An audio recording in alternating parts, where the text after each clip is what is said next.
மக்கள் அனைவருக்கும் வணக்கம்.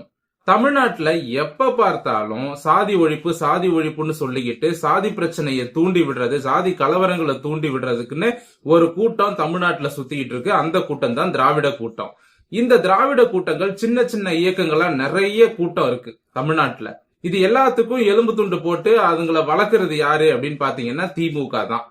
திமுக கிட்ட இருந்து காசை வாங்கிட்டு இந்த திராவிட கூட்டங்கள் எப்ப பார்த்தாலும் சாதி ஒழிப்புன்னு பேசிக்கிட்டே இருப்பாங்க. ஒரு சமூகத்துக்கும் நடுவுல சண்டையை தூண்டி விட்டுக்கிட்டே இருப்பாங்க.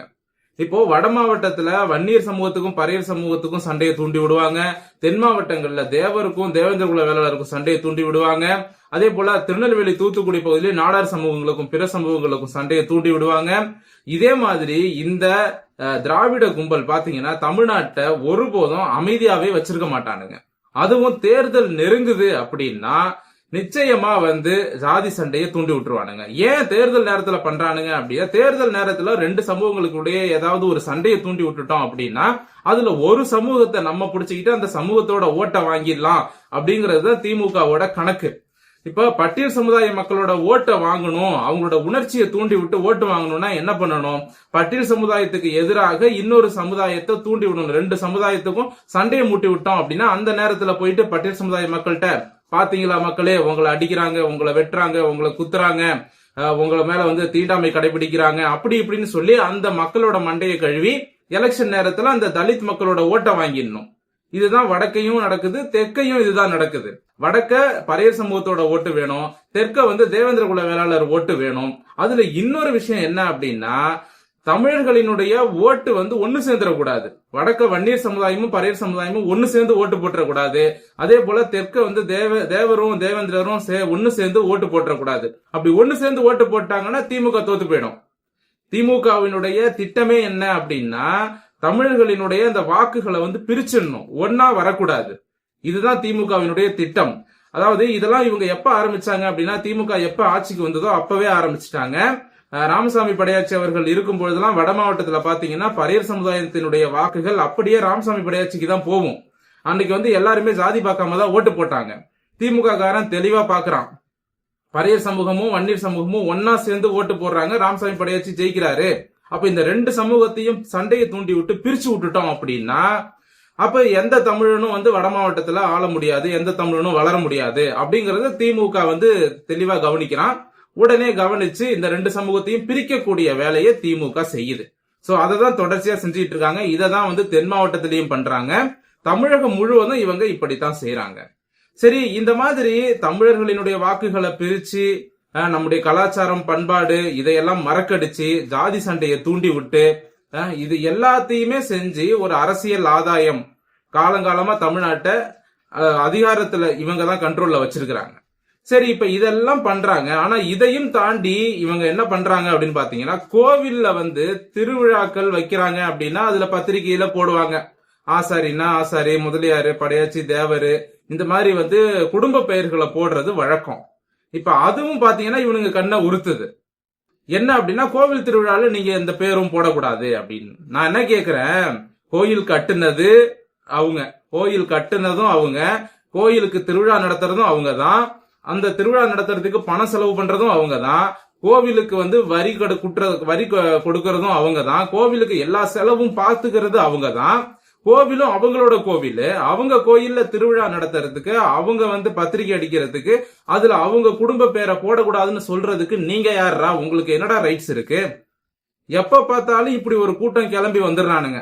உடனே சாதி ஒழிப்பு புரட்சின்னு நான் கேக்குறேன். இப்ப ஹைகோர்ட்ல கேஸ் போட்டு என்னமோ சாதிச்ச மாதிரி பேசுறாங்க.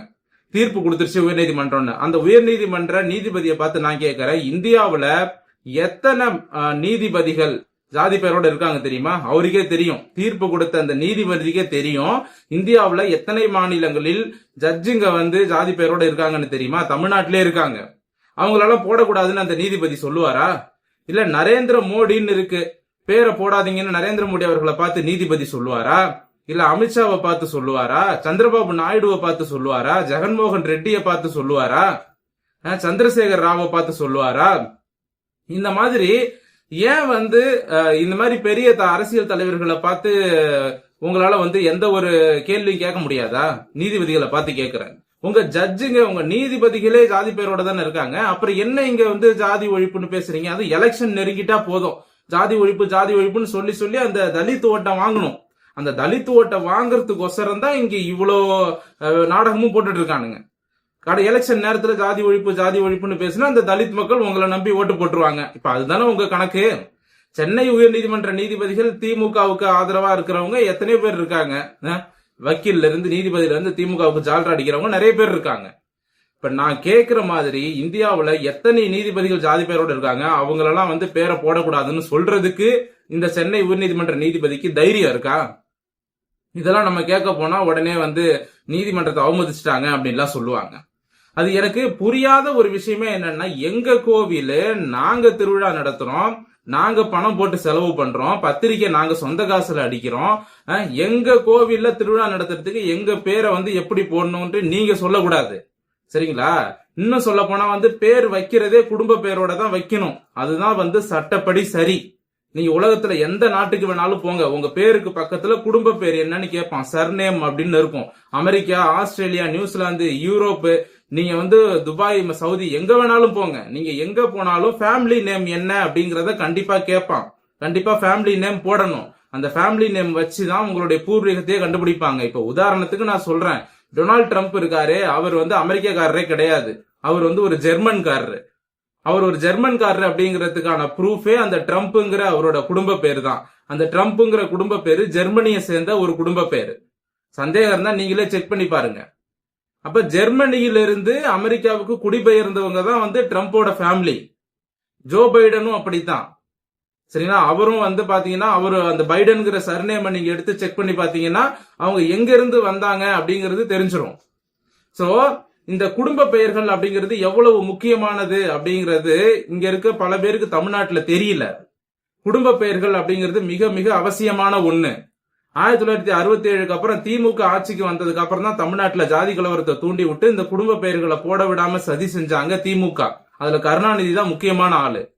அது கருணாநிதி செஞ்சதுக்கான முக்கியமான காரணம், அந்த ஆளு வந்து ஆந்திராவில இருந்து வந்தாரு அப்படிங்கறது தமிழ்நாட்டுல யாரும் கண்டுபிடிச்சிடக்கூடாது. அவர் தெலுங்குங்கிறத தமிழ்நாட்டுல யாரும் கண்டுபிடிச்சிடக்கூடாது. அதுக்காக இவர் வந்து ஜாதி பேரெல்லாம் போடக்கூடாது அப்படின்ட்டாரு. ஏன்னா அவருடைய ஜாதி வந்து தமிழ்நாடு கெசட்லயே கிடையாது. ஏன்னா அது தெலுங்கு ஜாதி, தமிழ்நாடு கெசட்லயே இல்ல. அதனாலதான் இவர் வந்து அவரோட ஜாதிக்கு இசைவேளாளர்னு ஒரு பேர் வச்சு தமிழ்நாட்டோட கெசட்ல சேர்த்தாரு. ஐயோ நம்ம ஜாதி தமிழ்நாட்டிலேயே இல்லையே அப்படிங்கிற மாதிரி உடனே அவருக்கு என்ன வந்து தோணுச்சு. அது தெரிஞ்ச உடனே அப்ப தமிழ் சாதிங்க பேரெல்லாம் ஒழிச்சிட்டோம், தமிழ்நாட்டுல எவனையும் பேர் போட விடாம பண்ணிட்டோம் அப்படின்னா நம்ம ஜாதியும் தமிழ்நாட்டுல இருக்குன்னு காட்டிடலாம். சோ பாருப்பா, உங்க ஜாதி பேரும் இல்ல, நீங்களும் போடல நாங்களும் போடல அப்படிங்கிற மாதிரி இவங்க என்ன பண்ணிட்டாங்க, இவங்களோட அடையாளத்தை வெளியில காட்டிக்காம இருக்கிறதுக்கு தமிழர்களோட அடையாளத்தை அழிச்சிட்டாங்க. சரி, நான் கேக்குறேன், இப்ப நீதிபதி இருக்காரு, உயர் நீதிமன்ற நீதிபதி, இப்ப தீர்ப்பு கொடுத்தாரு, கோவில் திருவிழால பத்திரிகை அடிக்கும் போது சாதி பேர் போடக்கூடாதுன்னு சொல்றாரு. நான் என்ன கேக்குறேன், தமிழ்நாடு கவர்மெண்ட் நாராயணசாமி நாயுடு விருது அப்படின்னு ஒண்ணு கொடுக்கறாங்க, அதை எதிர்த்து இந்த நீதிபதி பேசுவாரா? முத்துலட்சுமி ரெட்டி அப்படின்னு போட்டிருக்கிறாங்க தமிழ்நாடு கெசட்ல, அதை எதிர்த்து நீதிபதி பேசுவாரா? ஜிடி நாயுடுன்னு மேம்பாலத்துக்கு பேர் வச்சாரு ஸ்டாலின், அதை எதிர்த்து நீதிபதி கேள்வி கேட்பாரா? இல்ல கேஸ் ஒரு ஆள் போட்டு கேஸ் போட்டு ஜெயிச்சிருக்கிறாரு, அந்த ஆளு போய் கேட்பாரா? அந்த ஆளு போய் கேஸ் போட சொல்லுங்க. ஜிடி நாயுடுன்னு ஏன் பேர் வச்ச, நாராயணசாமி நாயுடுன்னு ஏன் விருது கொடுக்குற, ஏன் முத்துலட்சுமி ரெட்டின்னு விருது கொடுக்குற, இதெல்லாம் வந்து அந்த கேஸ் போட்ட நபர் கேட்பாரா?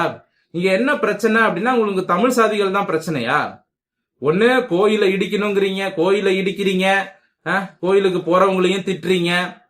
இப்ப ஜாதி பெயர்கள் அப்படிங்கறது வந்து அது அவங்களுடைய குடும்ப பேரு, அவங்களுடைய தனிப்பட்ட விருப்பம், சரிங்களா? இந்திய அரசியலமைப்பு சட்டத்துல ஒருத்தவங்க இப்படிதான் பேர் வைக்கணும்னு எந்த ரூல்ஸ் எல்லாம் கிடையாது, சரிங்களா? அவங்கவுங்க குடும்ப பேரோட சேர்த்துதான் பேர் வைக்கணும், அதுதான் முறை. உலகத்துல எந்த நாட்டுல வேணாலும் போய் பாருங்க. இப்போ நான் இன்னொரு விஷயம் கேட்கறேன், இப்ப முஸ்லீம்ல எத்தனையோ குடும்ப பேர் இருக்கு, முஸ்லீம்ல எத்தனையோ பிரிவுகள் இருக்கு, அதை பத்தி எல்லாம் கேள்வி கேட்க நீதிபதிக்கு தைரியம் இருக்கா? இல்ல ஜாதி ஒழிப்புங்கிற பேர்ல அந்த கேட்டகிரியில நீங்க முஸ்லீமையும் உள்ள கொண்டு வருவீங்களா? திமுகவை பத்தி கேக்குறேன். இப்ப கிறிஸ்தவத்துல எத்தனையோ பிரிவுகள் இருக்கு, அதை எதிர்த்து பேசுவீங்களா? இப்ப உங்களுக்கு என்னதான் பிரச்சனை எனக்கு புரியல. தமிழ்நாட்டுல தமிழை தாய்மொழியாக கொண்ட இந்துக்கள் அவங்களோட குடும்ப பேரை போடக்கூடாது, அதுதான் இங்க இருக்கக்கூடிய பிரச்சனை. ஒண்ணு இந்துக்கள் அப்படின்னு கணக்கு வச்சும் நீங்க தமிழர்களை தான் அழிக்கிறீங்க, இன்னொன்னு ஜாதி ஒழிப்புங்கிற பேர்லயும் தமிழ் சாதி பெயர்களை தான் அழிக்கிறீங்க. எப்படி பார்த்தாலும் தமிழை தாய்மொழியாக கொண்ட இந்துக்கள் தான் இங்க தமிழ்நாட்டுல பாதிக்கப்படுறாங்க. மத்த எல்லாரும் நிம்மதியா இருக்கிறாங்க. சரிங்களா? இப்போ இந்த விகடன் ஒரு பத்திரிகை இருக்கு.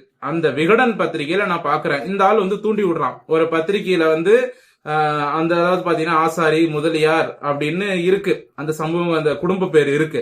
அதை பார்த்த உடனே விகடனுக்கு பொறுக்கல, ஐயோ நீதிபதி சொல்லிட்டாரு போடக்கூடாதுன்னு, அதையும் மீறி போடுறாங்க. தமிழ்நாட்டுல வந்து சாதி பழக்கம்லாம் இருக்கு அப்படிங்கிற மாதிரி இந்த விகடன் போடுறான். இந்த விகடன் பத்திரிகையை வந்து விபச்சார விகடன் அப்படின்னு நம்ம சங்கிகள்லாம் வந்து கிண்டல் பண்ணுவாங்க. அதுல வந்து எந்த தவறுமே கிடையாது. உண்மையிலேயே இந்த விகடன் பத்திரிகை என்பது விபச்சார விகடன் தான், நிச்சயமா மாற்று கருத்தே இல்லை. இந்த விகடன் வந்து ஒரு சந்திரபாபு நாயுடுவையோ ஒரு ஜெகன்மோகன் ரெட்டியையோ எதிர்த்து ஏன் இந்த மாதிரி பேர் போட்டிருக்குன்னு கேட்க தைரியம் இருக்குமா? ஸ்டாலினை எதிர்த்து கேட்க தைரியம் இருக்குமா? ஒருத்தர் ஸ்டாலினை பார்க்க வராரு, நீங்க கவுடாவா அப்படின்னு ஸ்டாலின் கேக்குறாரு. அதை பத்தி எவனாவது பேசுறானா? சாதி ஒழிப்பு பேசுற எவனாவது என்ன ஸ்டாலின் அவர்களே இப்படி நீங்க கேக்குறீங்களேன்னு எவனாவது கேட்டானா? ரஞ்சிதா இருக்கட்டும், மாரி செல்வராஜா இருக்கட்டும், இல்ல திருமாவளவனா இருக்கட்டும், யாராவது கேட்டீங்களா? உங்களுக்கு பிரச்சனையே என்னன்னா எலெக்ஷன் நேரத்துலன்னு இல்ல, எந்த நேரம் பார்த்தாலும் தமிழை தாய்மொழியாக கொண்ட இந்துக்களை வந்து நீங்க வந்து அழிக்கணும்னு நினைக்கிறீங்க. தமிழர்களை அழிக்கணும், அவங்க அடையாளமே இருக்கக்கூடாது, தமிழனுக்கான ப்ரூஃபே இங்க இருக்கக்கூடாது அப்படின்னு தான் இந்த திராவிட கூட்டம் நினைக்குது. இனிமேலாவது தமிழ்நாட்டில் உள்ள இந்துக்கள் தயவு செஞ்சு விழிப்படைங்க, இந்த திமுகவை வேரோட அறுத்து தள்ளுங்க அப்படிங்கறத சொல்லிட்டு இந்த பதிவை நான் முடிச்சுக்கிறேன். மீண்டும் அடுத்த நல்ல பதிவோடு உங்களை சந்திக்கிறேன். நன்றி, வணக்கம்.